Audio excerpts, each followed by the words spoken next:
following is a presentation of KSL Sports. Hello, Cougar Nation. Handoff middle. First down. Touchdown!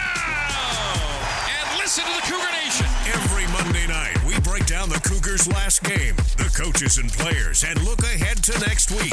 Here's BYU insider Mitch Harper and Matt Baiamonte on Utah's legacy home of the Cougars, KSL News Radio.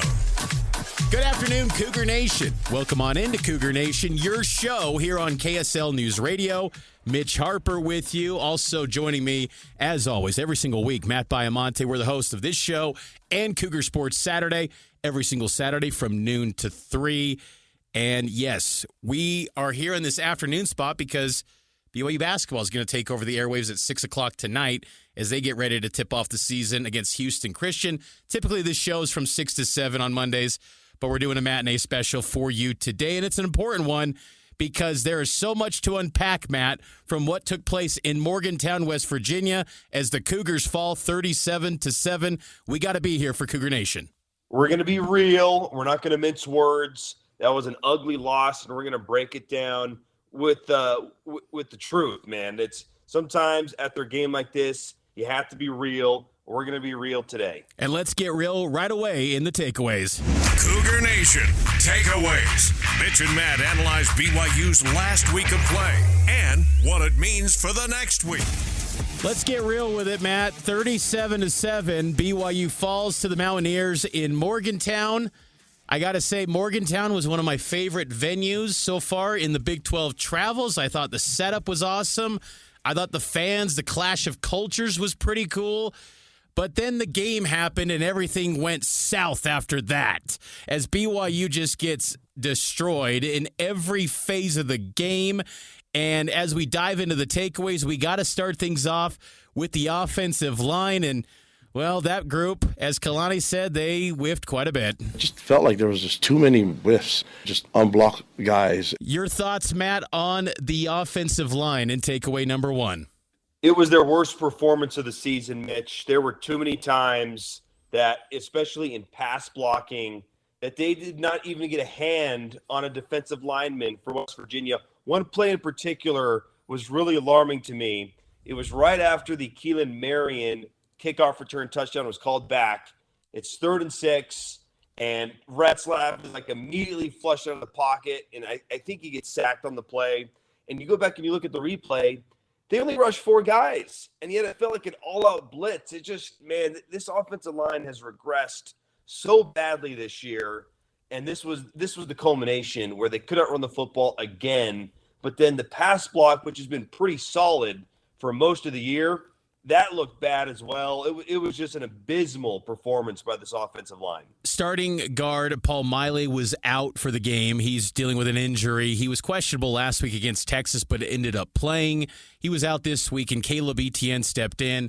And look, I will admit I was high on the addition of Caleb Etienne, and it has been everything but successful for BYU. It's been very difficult to where a lot of those whiffs that Kalani's referring to are tied to Caleb Etienne. And I think some of the whiffs also tie to Daryl Funk. We'll get to that a little bit later as well here in our takeaway segment. But also on a positive note, I think takeaway number 2, Jake Retzlaff, he showed flashes that he can play at a high level at the quarterback position. This was Kalani on Jake Retzlaff in his first career start, replacing an injured Keaton Slovis. He battled, he played hard, he threw the ball with great velocity and accuracy. And then there's sometimes, it's his first game starting. I thought he made a couple mistakes, but the effort was there and the energy, and he never quit. How'd you feel about Retzlaff, Matt? He was one of the lone bright spots in this game. I thought that he played really well. I think Kalani summed it up nicely. There was great velocity. There was good accuracy. He seemed poised. He was in control. I felt like, man, if the play calling was just a little bit better, if it was more passing and less running, maybe things could have been a little different, because I thought Retzlaff was really impressive. So, look, I need to see more to feel comfortable about him being QB1 next year, but this was a great debut. I came away very impressed. Retzlaff also showed an ability to be mobile and get out of the pocket and scramble. This was him on his ability to run the football. I consider myself a passer, and I run to pass for the most part, but I'm also not going to leave yards right in front of me, so I'm going to go get them most of the time. But when I break the pocket, my eyes are still up a lot of the time, and I'm just trying to steal something from the defense. I think we did that a couple times, and then when you got to turn and put your head down and run, you got to turn and put your head down and run and take the yards in front of you if they lock it up on the back end. Matt, I really liked the pace that Jake Retzlaff played at. I felt like there was quick decisions. He got the ball out of his hand quick.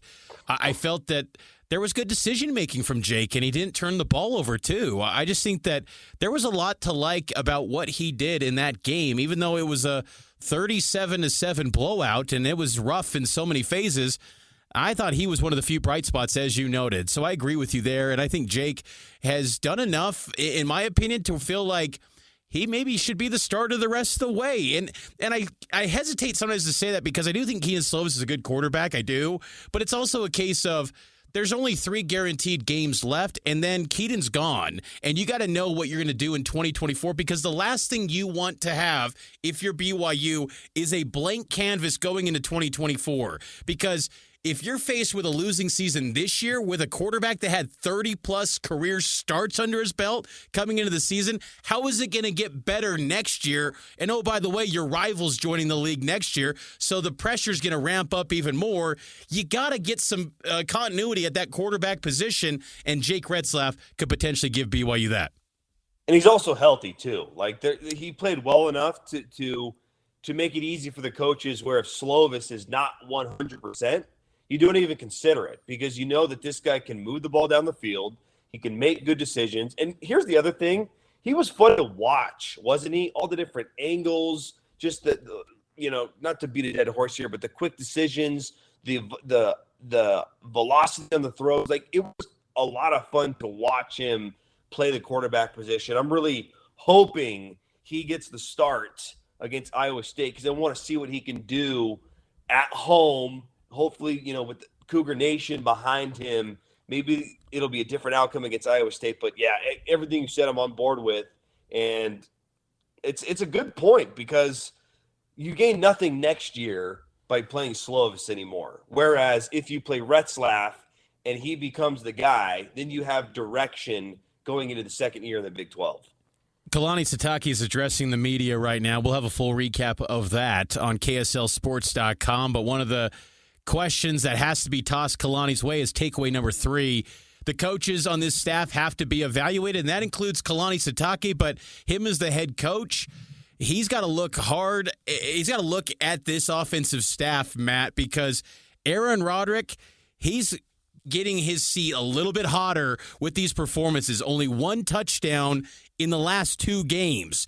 That's not going to win you many ball games in the Big 12 Conference, but I think the seat that's the hottest right now is Daryl Funk, the offensive line coach for BYU. The way that BYU's offensive line has played since Jeff Grimes left has regressed. It's regressed. It's regressed. It's feeling like the first time Jeff Grimes left when he was on Gary Crowton's staff, and then the early part of the Bronco years. And then he leaves, and there was almost a decade-long gap of poor play on the offensive line. BYU can't afford to have that happen. If Daryl Funk's not the answer, you got to move on, and you got to figure out something else, because this coaching staff on the offensive side, they have regressed so much this year. I feel like there's talent on the offensive side of the ball, personnel-wise. The staff, for whatever reason, they are struggling to figure out an identity for this group. The thing that's been so discouraging to me on the offense side of the football, we've been talking about it for weeks on Cougar Nation, Mitch, is when are they going to try something else? I feel like, yes, this week there was Jake Retzlaff at quarterback, and things did look a little different, but the play calling and the scheme seemed the same. When is there going to be a radical change to just see if we can find some kind of mojo? Maybe it's complete no huddle. Maybe it's a lot more passing, which I thought the short passing worked a lot better against West Virginia. There just wasn't enough of it in key situations. When is that going to change? That's been the most frustrating thing, is it just feels like, well, this is what we installed in fall camp, and this is who we are, so we're going to go down with the ship. No, let's try and do something else to maybe help this struggling offensive line. Maybe we can help the run game by doing less of it, and so it becomes a little less predictable. every week I feel like I'm waiting to see something different, and I keep seeing the same thing every single week. The saving grace for Aaron Roderick right now, and I mentioned this on the Cougar Tracks podcast, he has been outstanding in identifying and developing quarterbacks. And even on Saturday night, the way that Jake Retzlaff played, a guy that was a relatively obscure recruit. Yes, he was number one on ESPN's JUCO quarterback list, but he was relatively obscure. Like, it was Coastal Carolina and Troy, as he told us back in January, that was recruiting him. No one was looking at him, yet Aaron Roderick finds him, and he might be a pretty good quarterback. So that has given Aaron Roderick, I think, a little bit of a leash and a little bit of leniency to, like, navigate through these tough times. But position coaches, if they're not performing, there's got to be some evaluations and tough evaluations, or else if there's no changes, then Kalani's saying it's fine, and then the attention goes to him, and he enters year 2 in the Big 12 with a scorching hot seat, whereas you better get to a bowl and maybe more, or else your job might be on the line there. So we got to take a break. Cougar Nation is brought to you by Blue Barn Wealth, fee-only fiduciaries who help you live within your meaning. It's BlueBarnWealth.com. Taking the time out, we'll give out some helmet stickers. Yes, there were some to dish out in that 37-7 loss at West Virginia. You can also text us 57500. Get on board on the KSL text line. We'll be back with more Cougar Nation. Stay with us. Cougar Nation. A 75-yard touchdown run down the far sideline. Every Monday at 6 on KSL News Radio. Cougar Nation, welcome back into our recap of West Virginia and BYU. We normally do this at 6. We're doing it here in the noon hour because BYU basketball starts their inaugural season of hoops in the Big 12 tonight. You can hear that game here on KSL News Radio. So right now, we're doing the recap of West Virginia and BYU. It was an ugly game, not a lot of positives. I think we did manage to find a few here in our helmet stickers. Cougar Nation helmet stickers. Mitch and Matt dish out the stickers for BYU's best players this week. There's always some positives to find. Even Kalani Sitake said that in the Morgantown Milan Puskar Stadium visitor locker room. He said there's some positives to find, and there are. And I think mine has to start off with QB1, Jake Retzlaff, who gets the start over Keaton Slovis because Keaton Slovis was banged up. And I think the elephant in the room with all that, is Keaton actually hurt? I think Keaton is definitely hurt. The shoulder, the elbow, it's all banged up. If they didn't have trust in Retzlaff, do they sit out Slovis? Maybe it's a Jaron Hall 2.0 situation, kind of like with Conover. But I think at the same time, they're trying to think of Slovis, keep him healthy. Won't help his NFL stock by going into that buzzsaw this past weekend. So Jake Retzlaff gets the helmet sticker for me. We went over it in the first segment. If you missed any of that, go check out the podcast feed. But I just thought Retzlaff was calm. He was collected. And I just thought he took a nice step forward to saying, hey, I can be your quarterback 1 next year in the Big 12. You don't need to dip into the portal. I'm in the building already. And that was just a nice kind of moment for him, and seeing his family embrace him after the game. It was just kind of a rare bright spot in a game that didn't have many in throughout the football game. The moment wasn't too big for him. No. Everything you said is spot on, and his top target is my first helmet sticker. Keelan Marion, 6 receptions, was targeted 12 times. I thought he looked good. He had injuries to Darius Lassiter. Cody Epps left early. Chase Roberts left for a little bit. I thought Keelan Marion was really solid, kind of showcased his ability as someone who can be a reliable target going forward. So Keelan Marion, for me, a solid performance in an expanded role. I'll admit, Matt, I couldn't find any more. Once you took Keelan Marion, I was like, okay, I'm tapped out after Retzlaff and Marion. I'm not giving anything to the defense after a 300 rush yard performance from West Virginia.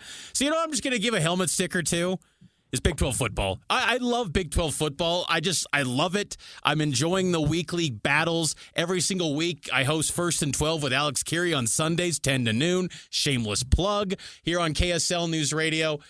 I just think Big 12 football is just putting BYU to the test and showing them that, hey, there's no more get-right games anymore. And you know what? I kind of enjoy it, Matt, because it is going to challenge BYU this offseason. Whether they get to a bowl game or not this year, they are going to be challenged this offseason to level up even more when it comes to financial resources, commitment, the aggressiveness on the recruiting trail, the aggressiveness in the portal. It has to level up. And I think they're getting a reality check of how tough this league is. I think a lot of Cougar fans slept on this league feeling like, oh, these logos on the helmets aren't that good. They're not that tough. It's a lot of like what we saw in the schedule matrix announced last week, and Utah fans on social media are saying, well, we're going to just dog walk this league in the Big 12 because they're looking at the logos. We don't know anything about these 2024 rosters yet, and everyone's saying Utah's just going to step in and win the Big 12. This league is a lot tougher than anyone realized, in myself included. I've been very impressed with the talent in this conference. It's been a joy to watch. Helmet sticker to the Big 12. I considered giving my final helmet sticker to Max Tooley. Okay. But to your point, the defense was this was the worst defensive performance of the year. You almost give up 600 yards of offense. Yeah. At no point do you ever show that you can stop the run in this game. I know they're banged up. I totally get that. But this was not the Texas performance. It looked a lot like last year's defense, quite frankly. Yes, well said, Mitch. It felt light years different from what we saw a week ago in Austin. So this is a bit of a reach, but I'm going to give it to Chase Roberts. I thought the helmet sticker is purely just from that dude is tough. Yeah. Like, he took a major shot, and he could have easily said, we're not in this game. I'm banged up. I'm not going to play. For him to come back in, make a couple catches, battle through, fight for his teammates, that really impressed me. So helmet sticker to Chase just for being a warrior, because that could not have been an easy game to play in. It was physical. West Virginia was much more physical than BYU. For Roberts to come back in, I was really impressed by that. I was floored that Chase Roberts was back. Cody Epps, he obviously left the field. He was in protocols. He was gone after the first half. Another setback for Cody. Tough deal for him. I mean, he just can't get right this year at all. It's just been a lost year for Cody Epps. But Chase Roberts somehow miraculously getting back on the field, because that hit, Matt, I was scared. I thought, oh no, this is one of those moments where you think Keenan Ellis type scary hit, where is he going to be okay? That's where my mind kind of wandered when I saw that hit live in the press box, and to think that he actually got back in the game and played. Remarkable stuff, and I think it speaks to how tough, as you said, that Chase Roberts truly is. Cougar Nation brought to you by Blue Barn Wealth. You can subscribe to this podcast, this show, on podcast feeds everywhere you get your podcasts, and on KSLSports.com and the KSL Sports app. News, traffic, and weather. And then we'll talk about what's trending up and what's trending down with this BYU football team as they get ready for Iowa State this week. Let's talk about it next here on Cougar Nation on KSL News Radio. Cougar Nation. Touchdown, Cougars take the lead. Every Monday at 6 on KSL News Radio. Welcome back in, Cougar Nation.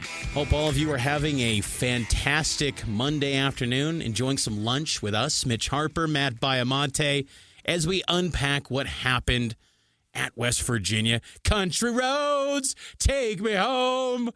Kalani didn't realize, Matt, that West Virginia plays country roads after a win. So when Kalani said, I can't wait to hear country roads, it's like, Kalani, no! They play it after wins. They say, cue country roads. Well, it was pretty cool to experience, I got to say, but I wish I would have rather not heard it and never experienced that. Prophetic by Kalani earlier in the week, huh? Yeah, he called it, and that's why West Virginia put it in their hype video. Can't wait to hear country roads. Country roads, take me home.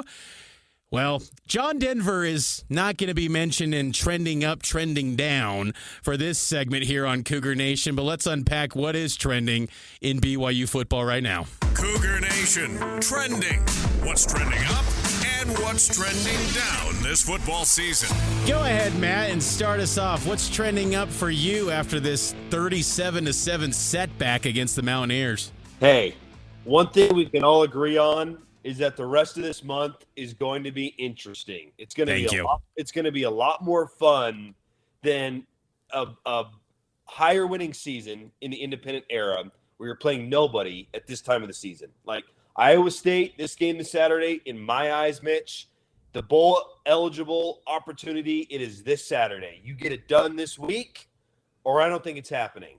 And that's fun. But after that, senior night, Oklahoma comes to town. Then you go to Oklahoma State. That's awesome. So November football to me is trending up, even though you just lost by 30, and that was not a lot of fun out in Morgantown. There's still meaningful football left to be played. There's still a lot on the line. Like the last game of the year, Mitch, you could be fighting for bowl eligibility, and you could be looking to keep Oklahoma State out of the Big 12 championship game. Like that's going to be pretty cool if it comes down to that, even though it'll be stressful. November football is a lot more fun in the Big 12. That's a great point, and I think it's one of the reasons that this coaching staff and the players are so confident that they're going to stay unified despite this 2-game losing streak. This was Jake Retzlaff on the unity of the team. I'll tell you what, I think this team's got a lot of great unity to it. I think that these guys really love each other. I think that we have something special here. I think 2 losses in a row hurts. There's no doubt about that. But I think we're pretty good at having the mindset that we're definitely going to look at this tape hard and fix the mistakes that we made.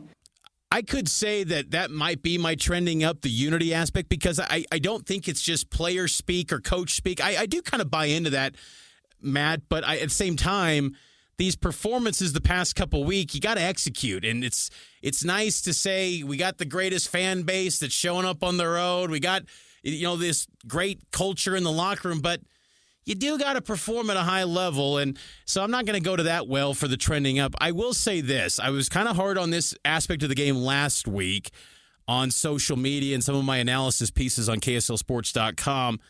But the kick return game, I think, is trending up, Matt. I was kind of concerned in that first half. Keelan Marion was not fair catching kicks, and he's having BYU start possessions on the 15, where if he just simply fair caught the ball, it's at the 25. But then in the second half, he pops off that touchdown, which should have been a touchdown. I thought it was ridiculous that was overturned. I think you're going to get to that. But I'm going to say the kick return game.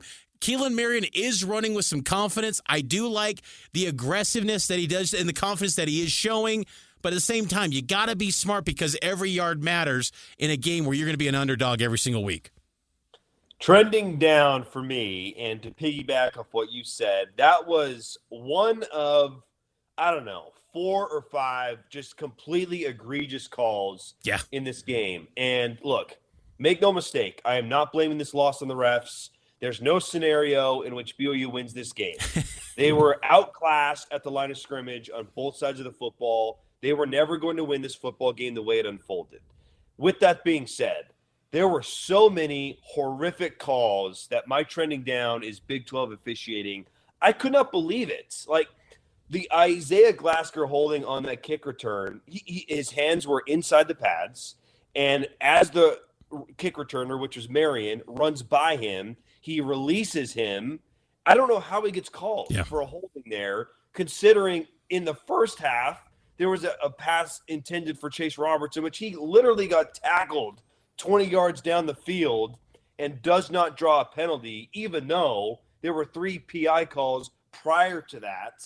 And then the 2 calls that really bothered me the most, where I just felt like these officials, I'm not going to say they're biased, but gosh, they're horrible, were both of the unnecessary roughness on Garrett Green when they were literally mid-tackle when Green was starting his slide. I'm like, you can't protect the quarterback in that situation because he's trying to pick up too many yards and then get bailed out by a slide. It just – I'm glad that the Robinson targeting was overturned because that would have been unbelievable.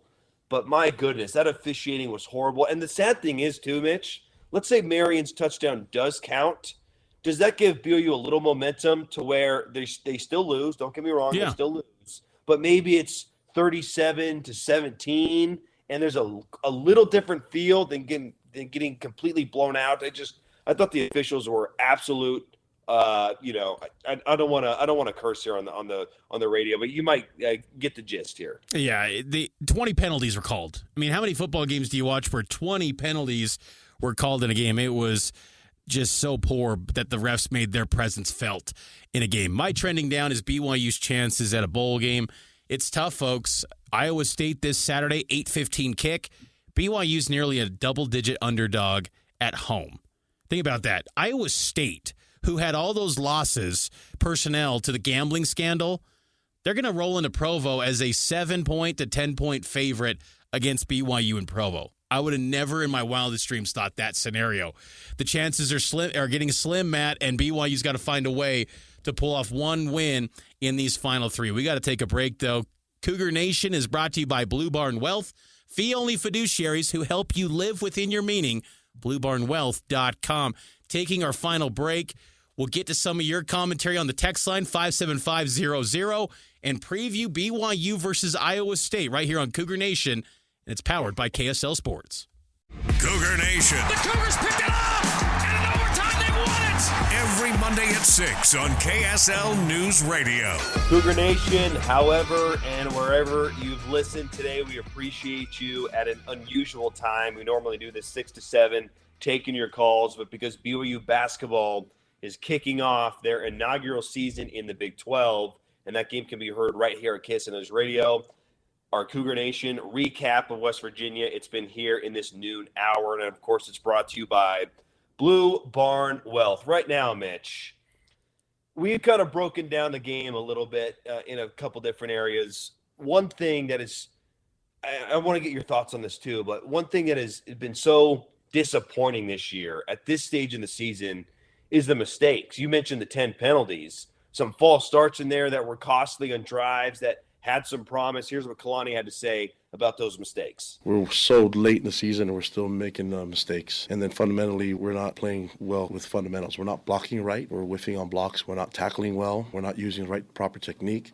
We're playing missed assignment football, and that's something that we've got to fix, and that's what I got to get done. This has been such a weird year, Matt, and I'm glad you bring up that clip with Kalani on the mistakes, because when you think about this season, BYU's 5-4.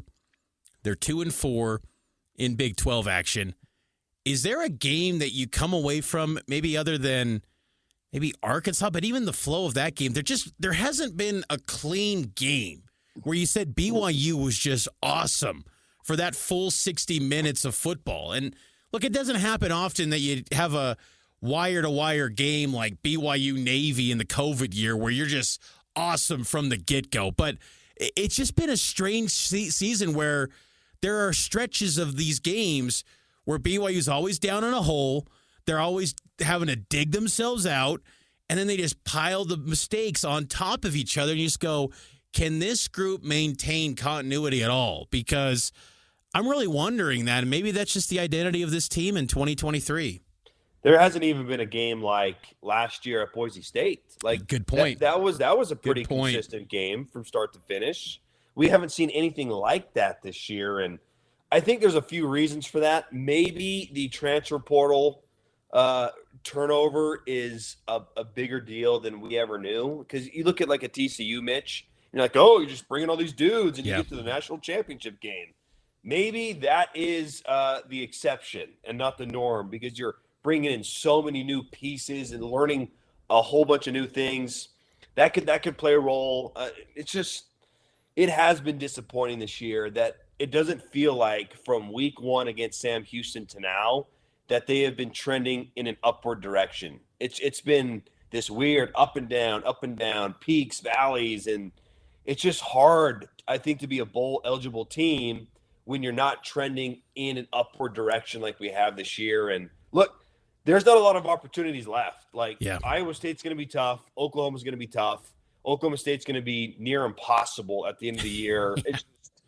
To me, it all falls on this Saturday, Mitch. This is the game. The time slot is in your favor. It's at home. The weather's going to be a little chilly. You have to get it done this Saturday. And it's a game, too, where BYU needs leaders to rise up and to take ownership of this program this week and get everyone right to not have a third consecutive loss. This was BYU safety Ethan Slade after the West Virginia loss on who the leaders are on that defense. We got A.J. Vonkmachunk on the defense, Tyler Batty. Those are the two guys that I look up to a lot.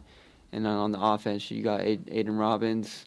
And then we got Cody Epps. He's dealing with injuries right now, but he's definitely been a leader this whole time. Ethan Slade's been a stud, both on the field, and I know he's had some moments in that game Saturday where, maybe some missed assignments, but I've also been impressed with a walk-on dude going to the mic after tough losses and facing the music. Props to him.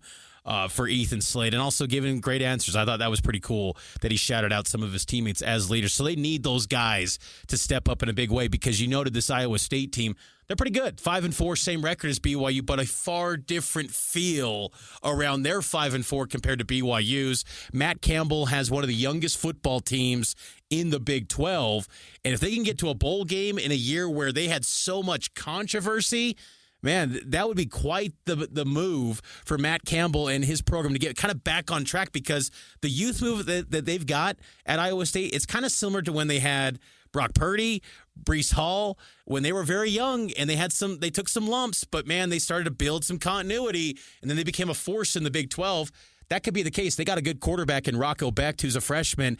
He's been really good this season, and he's going to be challenging, and they got one of the best defenses in the Big 12 Conference. So BYU will have their hands full against the Cyclones. Matt Campbell's a dang good coach, man. He is. And this is the type of week where, look, there's a lot of scrutiny on the coaching staff, and rightfully so, especially offensively, because they have been downright horrible at points this year. This is a game where they need to show we can make adjustments. Like we still have the ability to be a good offense like we've shown in the past. Maybe you go 2-minute. I still believe they need to throw the football a lot more, especially if Retzlaff is the starting quarterback. Like this is a game where I think at the end of it, depending on what happens, we're going to feel like, okay, Kalani and the staff, they're figuring some things out, or we're going to look at it and say, geez, the coaching gap between the Matt Campbells and what we have at BYU is bigger than we thought. Hopefully it's the former and not the latter, Mitch. It's going to be an interesting game. It's the first time in nearly 50 years that BYU and Iowa State are going to square off on the gridiron. Iowa State's one of the few programs that is undefeated against BYU. They're along the likes of Florida State, LSU. Well, LSU's only played BYU once, but there's not many programs that can say they've played BYU at least twice and are a perfect undefeated record against BYU. Iowa State all time is 4-0 against BYU. They'll look to go to 5-0 against BYU, and BYU is going to look to end that drought. And I think one thing, though, Matt, and I know it's not the most riveting analysis, but I will say there's something to BYU playing at home. They are 2-0 in Big 12 play in Provo. And I know it wasn't the best teams, Texas Tech and Cincinnati. Cincinnati's winless. But this is a different football team at home than they've been on the road. And, you know, Cougar Stadium when we were growing up, and I call it Cougar Stadium because that's what it was when we were growing up as kids, but now Lavelle Edwards Stadium, it is a rocking atmosphere, man. The marketing team at BYU, Cosmo, they get the fans in a frenzy, and at night, it just goes off the rails. I think Cougar Nation's going to be on point for this game. I think they're going to honestly try to be that 12th man in this game, and I think they need it. I think BYU needs every possible edge they can get to win this ball game. They absolutely need it. And this is a game, too, where BYU fans, don't be fair weather. Get to the game if you have tickets. And show your loyalty. Like, on the road, it's been impressive, Cougar Nation coming out on the road for these Big 12 games. They have to continue to do it at home. Like, they need to have a big home field advantage. This team clearly feeds off it. Hopefully, the last two losses have not discouraged Cougar Nation from getting out Saturday night and getting behind BYU. We will have you covered on Saturday. Cougar Sports Saturday begins at noon, from noon to 3, and then we will take over extended pregame at 6 o'clock. We will get you ready for BYU and Iowa State as the Cougars welcome the Cyclones for the first time since the 1970s to Provo. Lavelle Edwards Stadium is going to look a little bit different to the Cyclone fans that were maybe in Provo back in the 70s. It's going to look a little different than what it was back then. So we will talk to you on Saturday. We'll have coverage throughout the week on KSLSports.com, and listen to BYU basketball tonight here on your legacy home of the Cougars, KSL News Radio.